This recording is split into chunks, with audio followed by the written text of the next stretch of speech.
Hi everybody, welcome to Quilted Cactus. This is a pattern review. This is a newer pattern that was released by Kandou Patterns. It is the Crescent Crossbody. This is a really cute bag. It's available in two sizes. There's a regular size and a large size. When I first seen it, let me take that out so that you don't have that glare. I think there's a glare coming from my little pattern holders, when I do my bags. But when I first seen it, I wasn't quite sure. But I tell you what, I was at a show recently, and I noticed several people wearing these bags, these type of shaped bags. And I had watched, prior to that, I had watched Jess from Okla Roots do a tutorial on it. And I really thought that was cute. And then, like I said, I seen people wearing it. I'm like, why not? Let's do it. And it's this really cute take on that little crescent sized bag. This is the one I made. I made the small one. Let me take this little guy out. Well, that's good for just to show you what it's for. I was going to take something off, but we'll leave it on there for now. This is the one I make. I made what's called the regular size, the smaller of the two. Let me step back a little bit. Let me get my chair all the way so I don't trip and fall. There we go. So this is the bag here. And again, this is the regular size, the smaller of the two. There's, like I said, regular and large. It is a fixed crossbody strap. Of course, you can always change it out with swivel hooks. But it's really good, especially if you want to make something for a show. You don't have the extra cost of hardware for swivel hooks. So that's a good thing with as far as the using a fixed crossbody or fixed is really non-removable. It is on a swivel, or not swivel. It is got a slider, so you can adjust the size of it. I made this strap a little shorter because I noticed when the people wear it, I mean, you could still wear this. I mean, I'm not a small person, but this strap is not the longest strap I've made, but it still holds well.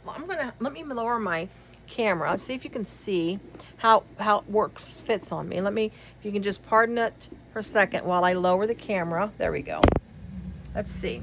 Now you still can't see, can you? There we go. If I step back enough, there we go. So you can see it still sits really well. It sits really cute. I mean, it really is a cute bag. When I first seen it, I wasn't quite sure, but it's really, like I said, a really cute bag. I really like it. The bag features a front slip pocket, and you can drop your cell phone in there. Well, it might be a little narrow for a cell phone, but you can drop keys. It's like a half size pocket, so the pocket's not a full. It just kind of goes to about here. So you can drop keys in there, anything that you might need to get to quickly. My hands are a little big, but the large size bag, obviously the opening will be a little bigger, so maybe for an adult or something, this, you might want to make the larger size. But it comes with a back zipper pocket. It's a real cute little zipper pocket. So it's a nice little zipper pocket there.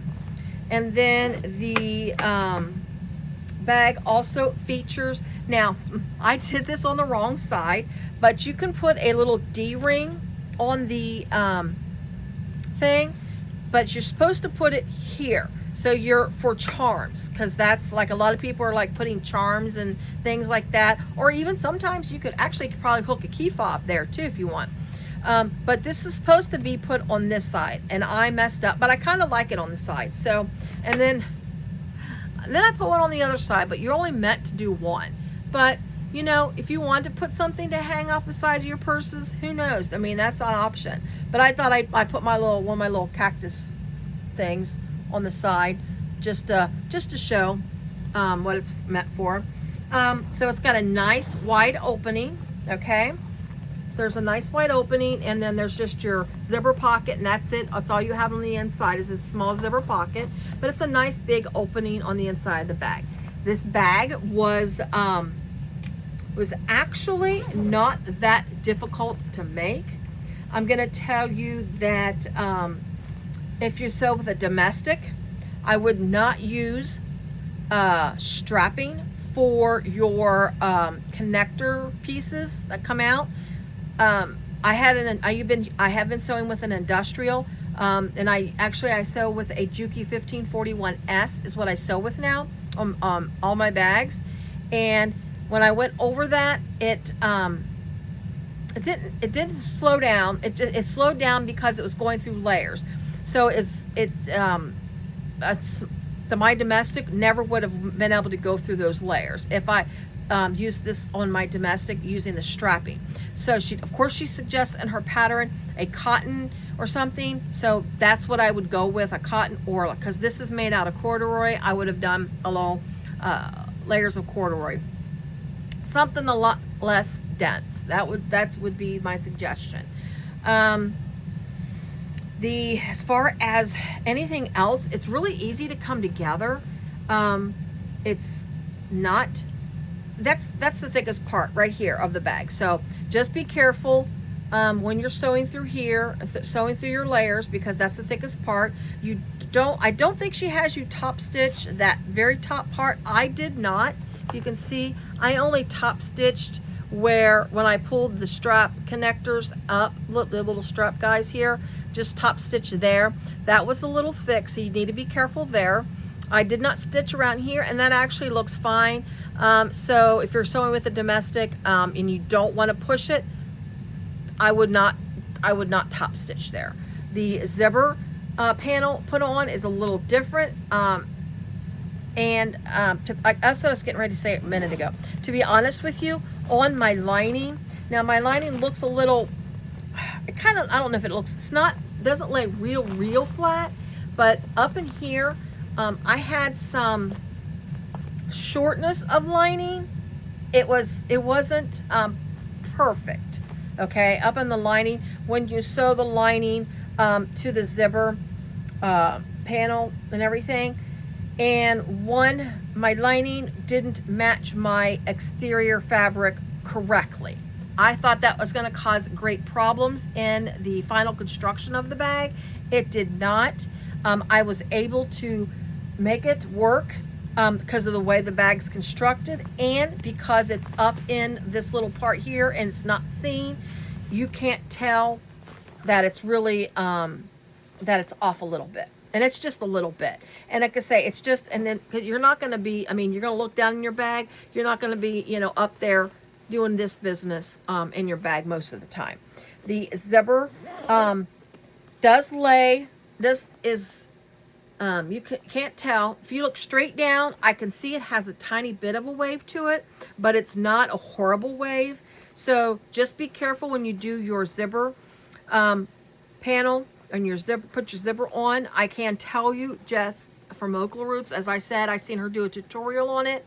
I would watch that. She gives you some tips because she made 2 of them, and the second time she did her zipper panel a little differently, so it lays better. So I would follow that YouTube, that tutorial, and I'll put a link to that in my description. But overall, it's an easy bag. It's a great bag.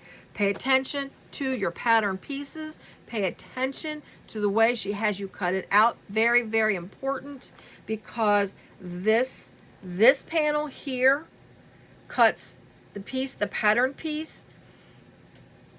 You cut the lining first, of the back of it, and then you cut a part of it out. Then you cut the back of your panel. I almost messed up. So just please watch Jess's video, because she goes over that in detail, and read your pattern, because I watched the video. It was several weeks when I actually bought and made this, and I forgot, and then I started looking at it again, and I'm like, oh no. So just pay really close attention, because that can mess up the way the bag gets put together. So enough of that. It's a great pattern. Go get you one. I'll link it in my description. It's a really, really cute bag, a really neat, unique design, and I really like it. I really like the way it turned out. So thank you so much, and thank you for watching. Bye.